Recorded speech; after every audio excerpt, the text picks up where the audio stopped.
Log houses are not just easy to build. If they're done right, they are naturally cool in the summer and warm in the winter. So, first, the newly arrived settlers looked for a flat piece of land for the foundation with a nearby creek and, most importantly, an easily defendable area. Once you've selected a similar place, you need to make a dirt base. Now, the pioneers also placed huge rocks along the perimeter of the house. For bed floor ventilation, they used to leave small spaces between the stones. This prevented the wood floor from molding.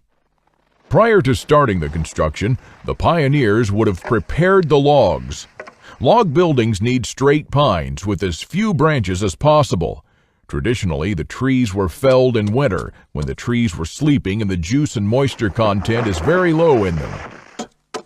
They chopped perpendicular traverses with a normal axe and then cut the thick pieces up horizontally on each side. Then the leftover pieces were chopped with a broad axe. To ensure even drying, bark was cut off with a draw knife. The pioneers used a corner notch to join the logs together. They stuffed the spaces with oakum, wool, or moss, depending on what was available at the time. The corner notch was carved with an axe.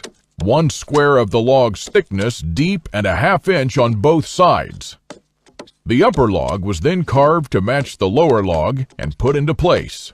More moss was added above the log, and after they placed the second log, any excess moss was cut off. To strengthen the walls, logs are fastened together with dowels. When the dowels are hit, you need to be sure to leave a gap at the bottom so the pegs won't carry the weight when the logs sink. The door and window holes are drilled with a 2-inch brace, and then the excess wood is cut out. By the end of this day, the logs should be at the height of the windows. You will then have to cut off the logs where the windows will be. When you put the shaft in place, you must first stuff it with moss or wool, because later you won't have access to this area.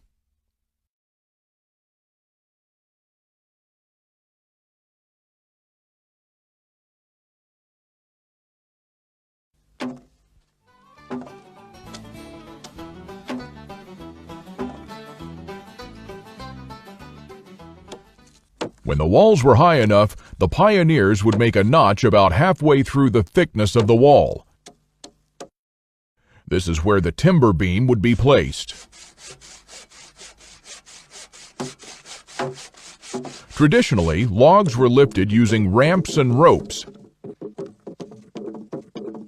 Logs were then placed on both sides above the ceiling, and then the excess wood was cut off using a triangular frame. 3 girders were then placed across both sides of the roof to sustain the roof. Beam-like roof trusses were supported by ridge beams, sidewalls, and 2 ceiling joists.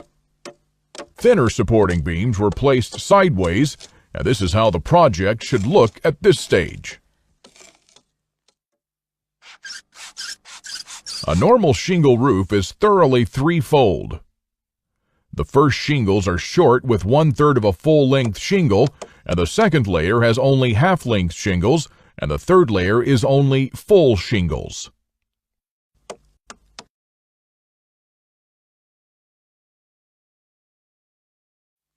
Four logs are fixed on the ground to sustain the floor. The space between them is filled with dirt, but the center is left empty to be used as a small root cellar. This is where most of the food supplies will be stored. The floor will have a trap door so it can be easily accessed. Wood boards are then arranged on the floor. They often added sawdust for better insulation. The ceiling was built using 2 layers of boards. Please click the link below to find out more survival secrets that we lost to history.